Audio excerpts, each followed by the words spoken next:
Hello and welcome to this Control Web Panel tutorial. In this video, we're going to take a look at how to install CWP. Before installing CWP, there's a few things you'll need to know and arrange first. Starting with the fact that once you install CWP, there is no uninstaller to remove it. Once you install CWP, if you want to remove it from the server, you'll have to reinstall the server to remove it. You should also take note of the fact that CWP only supports static IP addresses. We do not support dynamic, sticky, or internal IP addresses. And you should only install CWP on a freshly installed operating system without any configuration changes. Before starting the installation process, you'll have to set up a host name. This host name cannot be the same as any domain that is on your server. For example, if test.com is a domain on your server, you would have to use hostname.test.com as your fully qualified host name. You can use this command for hostname setup, in this example, to create server1.test.com. Next, you'll have to set up your server IP addresses, which means defining additional IP addresses, subnet addresses, and default gateway IP addresses for your server. Your service provider will provide you with this information. And then there's software requirements. You must have a clean or fresh installation of a supported operating system. Supported versions include CentOS Linux 7 and 8, Rocky Linux 8, Alma Linux 8, Oracle Linux 7 and 8, and Red Hat Linux 7 and 8. However, we recommend CentOS 7 or CentOS 8 as the most widely used versions with the best support. For CentOS 8, we recommend after installing CentOS 8 to convert it to CWP CentOS 8 Stream Delayed, as it provides a more stable system with delayed updates. For hardware requirements, you'll need a 64-bit operating system with a minimum of 2 GB of RAM. However, 4 GB of RAM is recommended, so you'll have full functionality such as antivirus scans of emails. Once you're ready, it's time to install the required packages for CWP installation. You can access your server command line using a utility like PuTTY or something similar. In this case, we'll input our hostname, our port, and connect via SSH, and then open. Next, we'll enter our login ID and password. Now we'll install the required packages before CWP installation. So for that, we'll enter the command yum-y install wget. And in this case, we see that the wget package is already installed and updated to the latest version. Now we're ready to start the CWP installation. So let's restart our session. Log in. Enter our password. And then we can enter this command.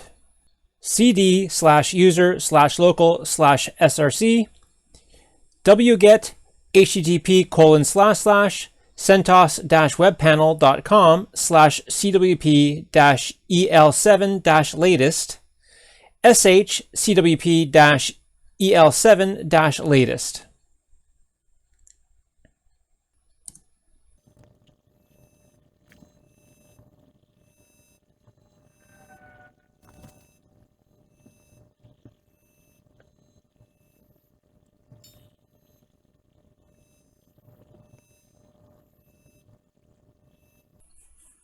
And in just a couple of minutes, CWP is installed. To complete the installation, you'll have to reboot the server. Now we can log into CWP using our IP address plus port 2031. So we'll just copy that, open a new browser window, and go to the link. If you get a security warning, you can just accept the risk and continue. And this brings us to the login page.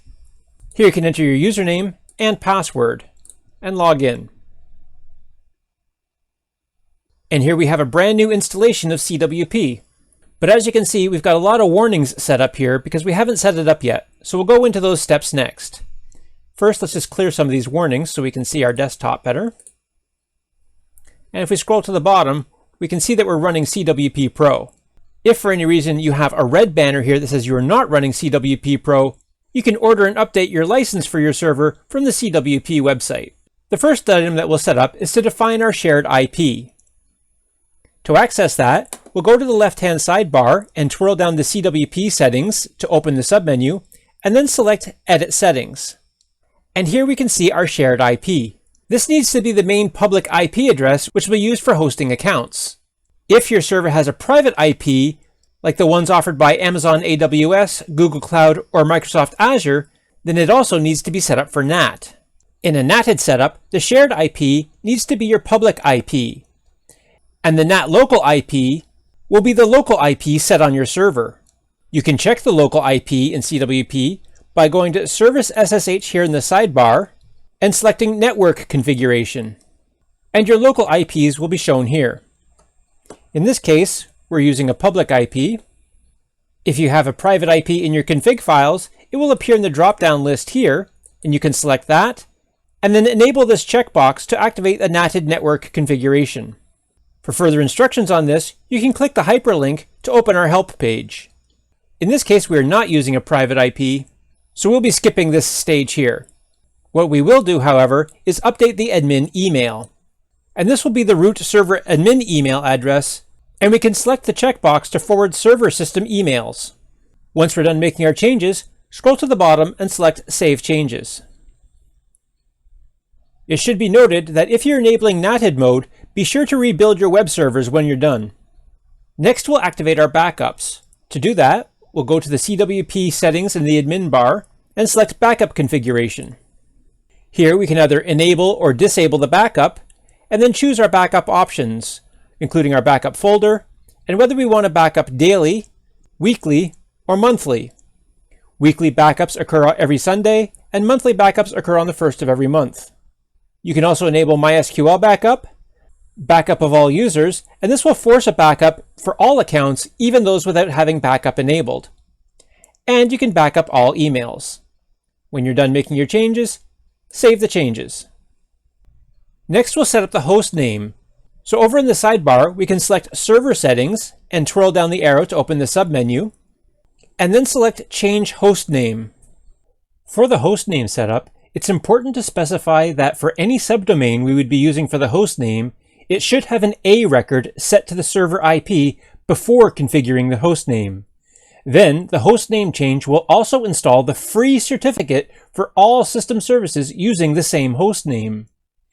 If the host name has a valid A record, then the certificate will be fully valid for all services.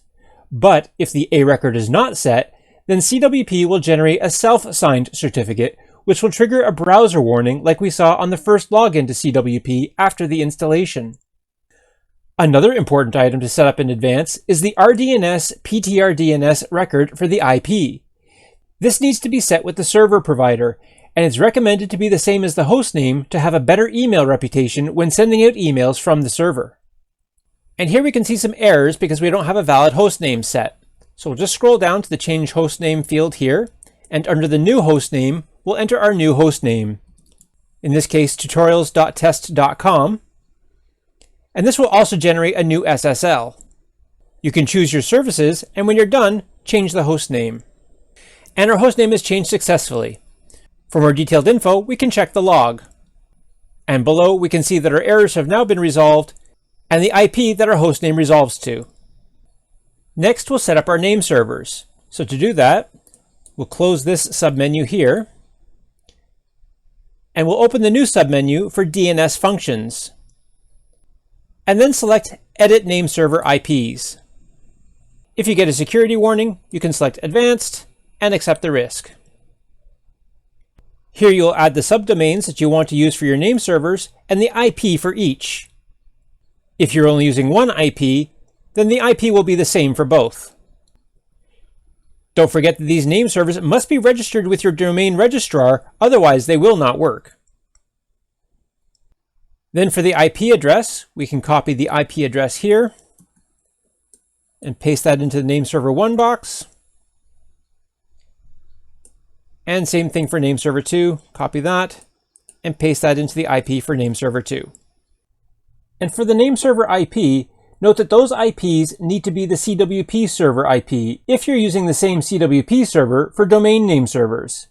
If you're using some other name servers not related to CWP, like Cloudflare or CWP Free DNS, then this setup is not required. And we'll need to restart the DNS server after we make our changes, so be sure that this box has been checked, and then go ahead and save your changes. Next, we'll select a web server setup. So for that, we'll go to the admin bar and select Web Server Settings, and then click Select Web Servers.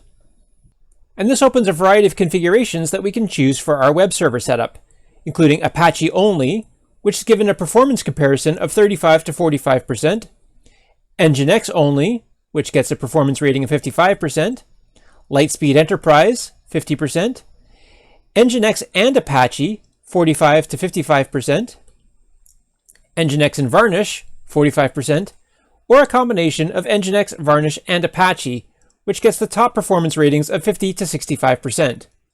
Generally, we recommend either Nginx and Apache or Nginx, Varnish, and Apache for better performances, especially for high-traffic sites or multiple websites, as Nginx can handle more connections easily.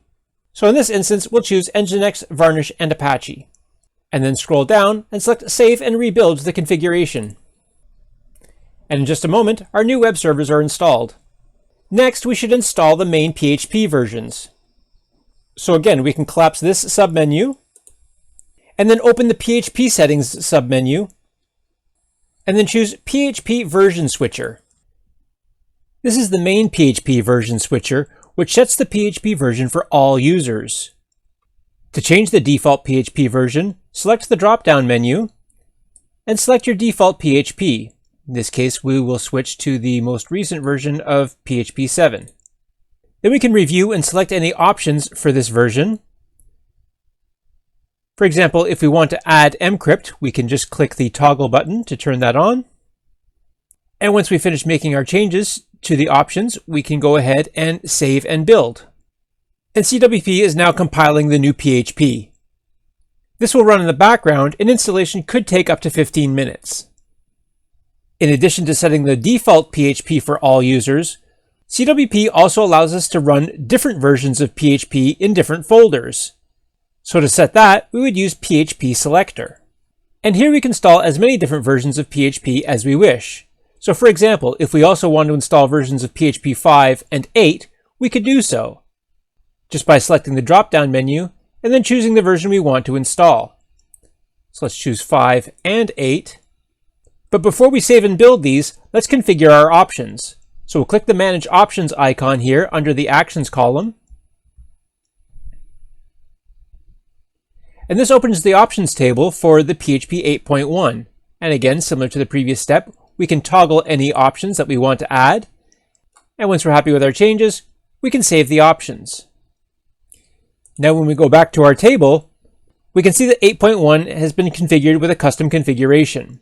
Let's do the same with 5.6. We'll manage our options, scroll to find the options we want to add that, and then go back, save our changes, go back to our table, and we can see that our custom configurations for PHP 5.6 have been saved.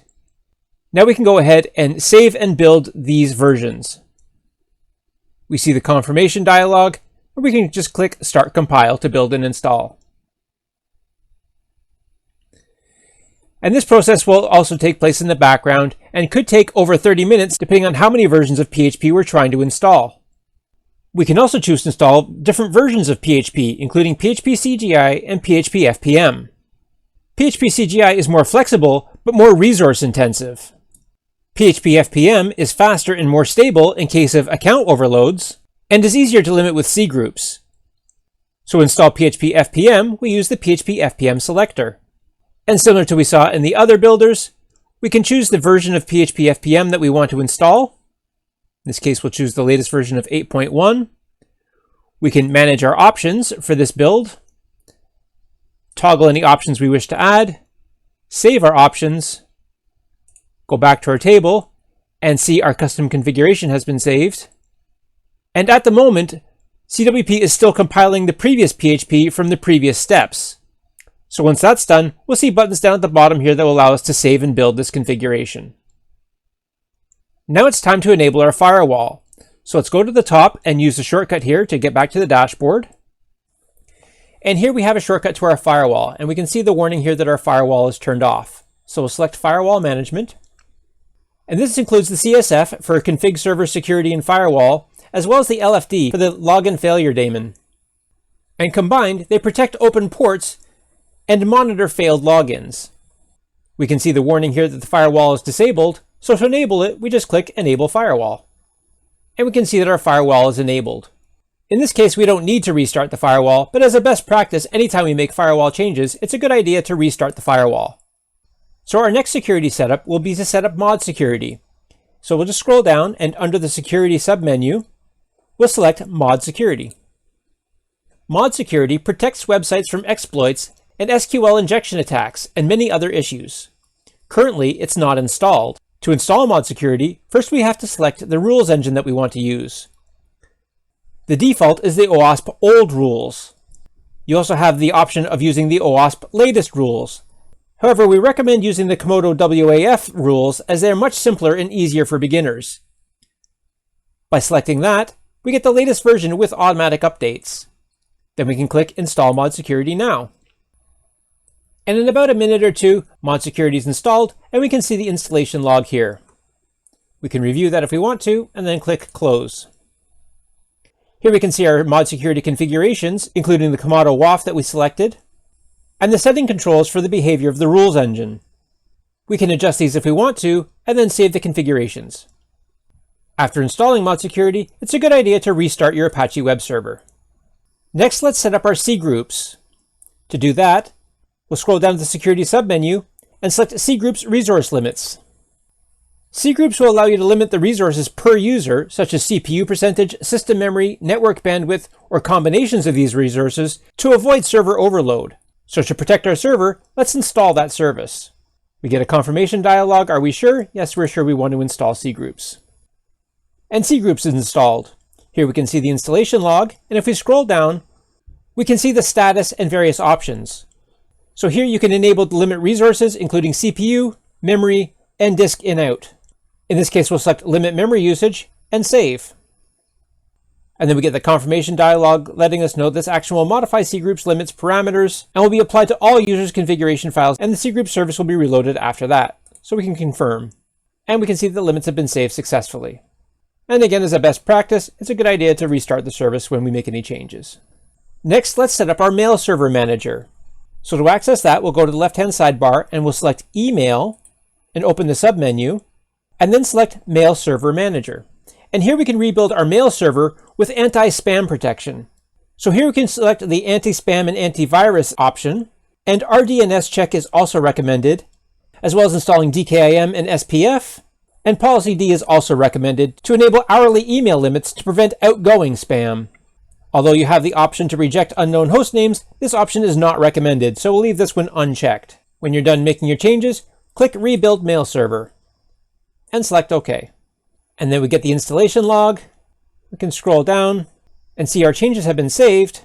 And if we need to restart all the mail server processes, we can do that here by selecting Restart All Mail Server Services. We can also update the CLAM AV database if we want to. Next, we'll set up our Policy D. So for that, we'll go back up to the Email submenu and select Policy D Hourly Limits. This is where we can specify the hourly limits on outgoing emails to avoid spam going out on our servers. Here we can view, add, update, and delete Policy D packages. We see that 6 packages are included as a default, and we can add new packages by selecting Add New. The next step of our setup is to set up Monit monitoring. So for that, we'll go to the Services Config submenu and twirl down to open that menu, and then select Monit monitoring. And Monit is a utility for managing and monitoring processes, files, directories, and devices on a Unix system. Monit conducts automatic maintenance and repair and can execute meaningful remedial actions in error situations, such as restarting the service if it goes down. And we can see that Monit is not installed at this point, so we'll go ahead and click Install Monit now. And then we get the confirmation window, and here we can go ahead and confirm the installation.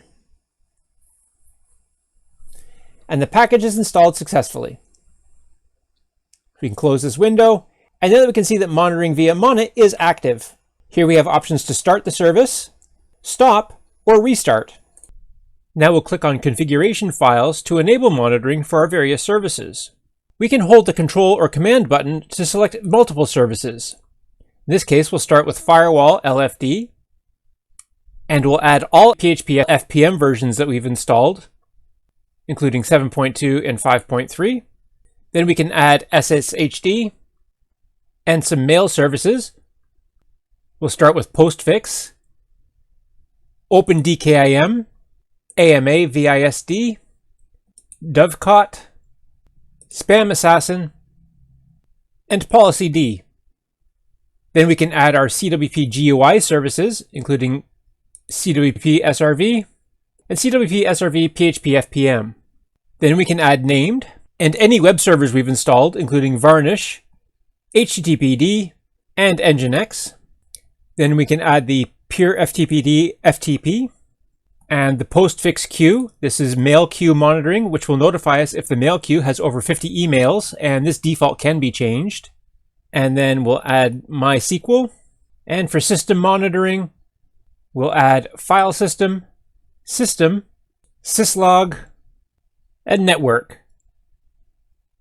And then click the arrow to enable monitoring on these services. Once we've enabled monitoring, we can restart Monit. And we should wait for 2 minutes for the services monitoring to get activated, and then we can check the status under the Manage Services tab. Currently the status of all of these items are initializing, but we'll check back in a moment to make sure the status has been updated to OK.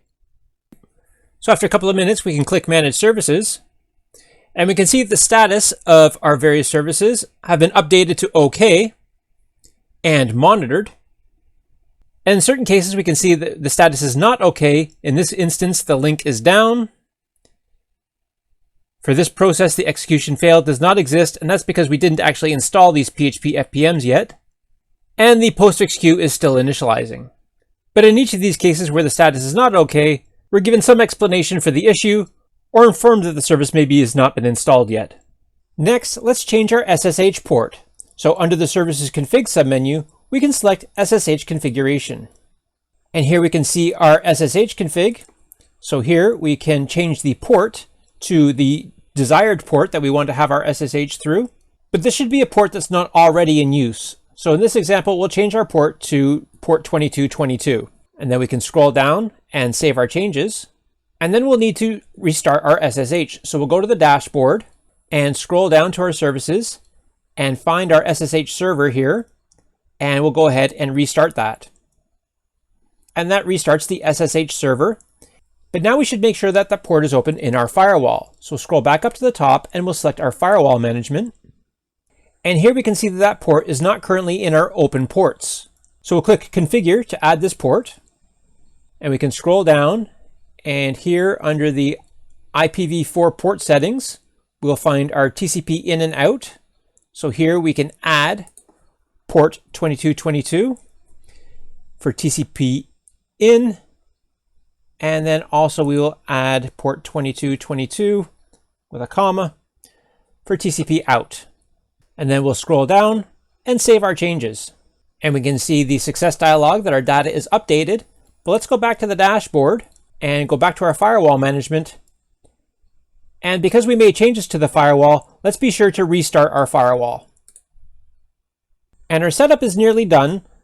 The next thing we want to do is set up our packages for our users. So here under this sidebar, we'll select Packages to open the submenu, and then select Packages.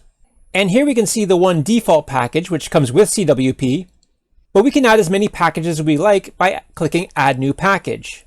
So for example, we might have a basic package, and the disk quota for that might only be 10,000 megabytes with a bandwidth of 10,000 megabytes with only 5 FTPs, 5 email accounts, 5 email lists, 5 MySQLs, 5 subdomains, 5 park domains, and 5 add-on domains.